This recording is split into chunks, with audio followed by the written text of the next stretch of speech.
Hello and welcome to Spinster's Library. I'm Claudia and this is the, let's hope I get this right, I believe the 5th part in my How I Booktube series. So this is a series of videos in which I talk about my booktube process step by step. So if you're a booktuber and you're interested in how I do things, then this is the series for you. I will put the link to the playlist in the description box. So if you've missed the first 4-ish episodes, then you can check that playlist out and they will take you from the moment when I have an idea for a video all the way up to my editing process. But today I want to talk about what I do after I have a finished edited video. So that is uploading, making a thumbnail, writing a description box and all of the other things. As you can tell, this is gonna get a little bit nerdy. In some ways, I deviate from what I would consider the booktube standard, and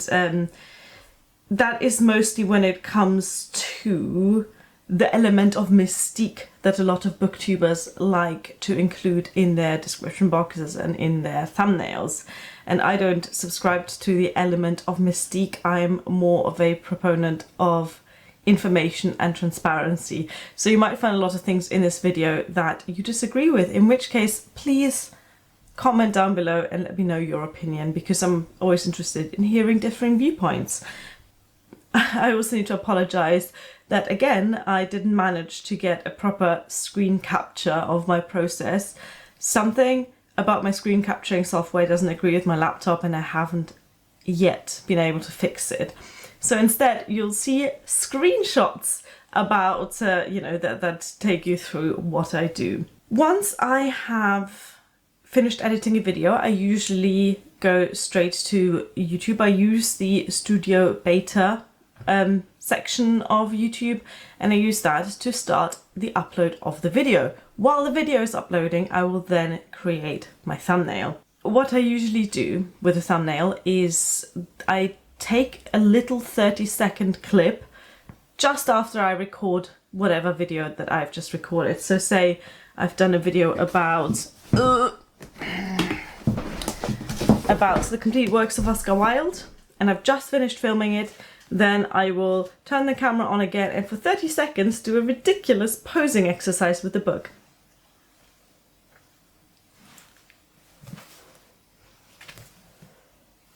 You know, that kind of thing, because then later on when I have the video on my laptop I'll be able to get a good screenshot of a good pose. And something that bothers me a lot is glare, on my glasses, even though my glasses have got anti-glare coating, but a lot of the time, when I'm facing the light I will get a lot of glare on it. So doing a video of 30 seconds of ridiculous poses usually ensures that there's at least one shot where you can see my face. A lot of the time I will forget, in which case I'll either take a screenshot from the actual video or I will take a quick photo of, say, just the book to put in the video, in the thumbnail. I don't do like pictures, like proper selfie where I'm like that, because they usually turn out crap. But if you have a talent for posing and taking pictures of yourself, then, go ahead and do that as well. I think doing the video clip instead of taking a photo has made my thumbnail taking process a lot quicker. But honestly, I don't put as much effort into the thumbnail as I probably should. As everyone knows, the thumbnail is the first thing you see about a video that makes you click on a video. And to be honest, I should probably take more time to make good thumbnails. Most of the time I just cannot be bothered with that though. So as for the type of photo that I use, I have been experimenting. Sometimes it is the traditional me with a pile of books. Sometimes it's just me trying to smile in a natural way, which, if you know me, it doesn't come naturally to me at all. And sometimes it is just a picture of the books on a table. But one thing that I've always done and kept from the start is that I always have the cover or the spines from a book showing if I am going to discuss that book in the video. So I would not do a video with a pile of books facing that way, because as a viewer I prefer clicking on videos where I know which books are being discussed. The mystery book pile, as I call it, is a big turn off for me actually when I see that in the thumbnail of videos. And I'm much more likely to click on a video if I can see the book titles. And again, this is something that other people do differently. So if you like the mystery book pile, then you do you. Though I would like to know from viewers actually, do you prefer thumbnails with the mystery book pile where you can only see the front of the pages, or do you prefer books where you can see the spine of the book and therefore you know what book is being discussed? I have got one with a mystery book pile. I'm going to show you the thumbnail here, and that is because that video isn't about the books themselves, but it is about my experience in trying to sell some books. Oh, actually that's not true. There's also this video with a mystery book pile which is about the concept of buying used books, and again the books don't really matter. I don't even think I talk about those specific books that are in that thumbnail, but every time I discuss a book and that book is in the thumbnail, you will be able to see the title, the spine, or the cover of the book. Then, after I've got my thumbnail shots, I get to editing the thumbnail. I don't use any filters or any like adjustment things, again because I'm just too lazy. I mean, my thumbnails would probably benefit from a little bit of color grading or a little bit of filters, but what I do is add text normally. Lately I've actually been uploading a lot of thumbnails without text. So I use the default Windows picture editor, and I believe that that is something that's only been introduced in Windows 10. So if you have an older Windows operating system, then you might not be able to use that. I crop the image to be 16:9 format. You probably won't have to do that on your laptop, but my laptop uses a slightly different, what's it called, screen ratio, resolution, aspect ratio, that's the word. So this laptop has, I believe, a 3:2 aspect ratio. So you'll want to change that to 16:9 if you have the same laptop as me. By the way, I don't know how any of this works in Mac, so I'm afraid you'll have to figure that out for yourselves. My laptop also has a handy touch screen, so the text that I add is actually me writing the words with my finger onto the screen. But obviously, if your laptop doesn't have a touch screen, then you just use whatever way you have of adding text to pictures. I believe a lot of people use online picture editors such as Canva, which I haven't really experimented with, but you can also just use Microsoft Paint or Photoshop or whatever image editing software you have available. As for what text to add, so I used to add text to every single thumbnail because I thought that's just what a thumbnail looks like. But recently I've started only adding text when I have something else to say that's not in the video title. So for example, the last video that I edited a thumbnail for is my Victober Booktube video recommendations. And the title is something like Victober 2019 video recommendations. So in the thumbnail, I then added the word shout outs because that's a word that describes the video but isn't in the title. So people look at the thumbnail and then immediately know, ah yes, this is a shout out video, even though that isn't in the title. Do you know what I mean? So I add text when the text adds extra information that isn't in the video title. But that's a very recent thing and I might change back again. And really with the thumbnails, I'm kind of constantly experimenting and I don't really have a lot of advice based on evidence or much personal experience to add. So let's move on to the next step, which is what I do when I upload. So as the video is uploading, which in my home takes a while, I will write my description box. In this case, I really like utilizing upload defaults. So on YouTube, you can set upload defaults. And in those, you can tell YouTube what you want in every single one of your description boxes. In my case, I include links to my social media, my online shop, and the affiliate link disclaimer, which basically says what the affiliate links are. If I need to take any of those out, I can do that as well. So it's not like you're stuck with your upload defaults. It just means that you don't have to type them out every single time. Then manually I add a description of the video. That's always the first sentence in my description boxes. And I keep this pretty short. I keep it to 1 or 2 sentences, and it really is just like in 4 sentences in proper English what the video is about. So again, taking the example of my Booktuber shout out videos, let me read out the description box for that. So in this case it reads, there have been many fantastic #Victober related videos on Booktube this month, so let me recommend some of my favorites. 1 sentence, pretty clear, tells you what this video is about. Then after that, I have links and listings to everything that is discussed in the video. So for example, if I'm discussing books, then there will be a list of books mentioned with affiliate links, which again is something you can do or not do. If you do use affiliate links, always add a disclaimer just for transparency's sake.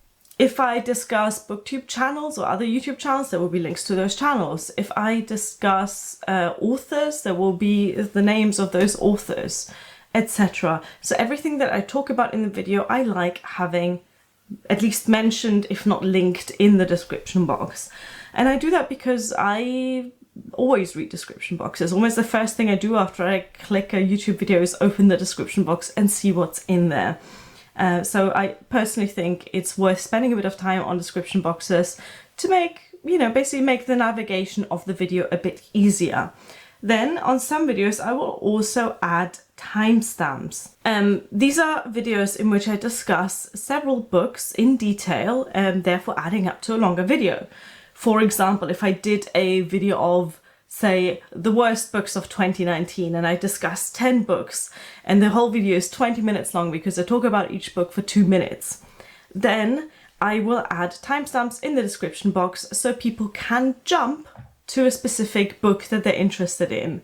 So the way you do that is really easy. You just type the number into the description box and YouTube will convert that into a timestamp. So for example, if I talk about George Eliot's Silas Marner in a video and I start talking about this at 7 minutes and 15 seconds in, then I will just type 7:15 in the description box and YouTube will convert that into a link that if people click on it, it'll take them straight to that point in the video. And again, this is just a little bit of extra work, but I think it makes videos so much more easy to navigate. So I think it is important to make the watching of videos as easily navigated as possible. I personally find it frustrating when I see a video that doesn't have a list of books in the description box, or when I click on the mystery book pile thumbnail with just the front of the pages in, and then none of the books that are discussed are even slightly interesting to me. Or, it just makes me feel like I've been duped or tricked into watching a video when really it isn't relevant to me. My YouTube watching time is limited and I know yours is as well. And therefore is precious and is valuable, and I want to make an informed decision on which videos I watch, and I want the viewers of my videos to make that informed decision as well. For example, if you're watching this video, you very likely are a booktuber yourself, or you are interested in creating a booktube channel. And I will make sure in the thumbnail, description and title of the video that this is a video about booktubing processes. This is a very nerdy video. This isn't interesting to someone who's just watching Booktube for book reviews or to hear about books, because I don't actually talk about books in this video. So I think most of you would agree that it's better to have, say, 50 people clicking on your video who are interested in the topic of the video and who will watch it from start to finish, than to have 100 people who click on it because of the mystery book pile or of a clickbaity title and then click away after a minute and feel slightly frustrated about it and like it was a waste of time. Anyway, that's my approach to it. I'd rather have fewer views but more invested viewers, people who are actually interested in the video that they're watching. rant over. If you disagree with me, by the way, please tell me in the comments. I'm really interested to hear other points of view as well. Other things I do when I upload. Oh, I haven't spoken about titles yet. Sometimes I have a really good title in mind when I film. Sometimes I'm not that inspired and I only think of a good title later. Sometimes I just have a kind of a placeholder title which is a bit meh, but you can always change the title later on, so you're not stuck with a title that you upload your video with. You can always change it. Tags. I use tags to, you know, again, describe what my video is about. So for example, for this video, the tags will probably be how I booktube, how to booktube, thumbnails in Booktube, description boxes in Booktube, you know, just like things that, keywords that describe what the video is about. I personally don't actually think that YouTube relies all that much on tags, so don't waste your time on them. Closed captions. Now I need to get better at those because they are one of those aspects that make Booktube much more easily navigated. They make videos more accessible for people with hearing problems, for people whose first language isn't the language of the video, for people who watch videos in noisy environments, for people who watch videos in a place where it's easier to read the text and then to listen to the video. I really should spend more time on my closed captions. One amazing thing I did was to turn on community contributions, because people have been contributing captions to my videos, and that's just an amazing thing. That's just incredible that people, you know, take the time, put in the effort to do that for someone else. So it's always worth turning those on, and maybe some of your viewers will be kind enough to contribute those subtitles as well.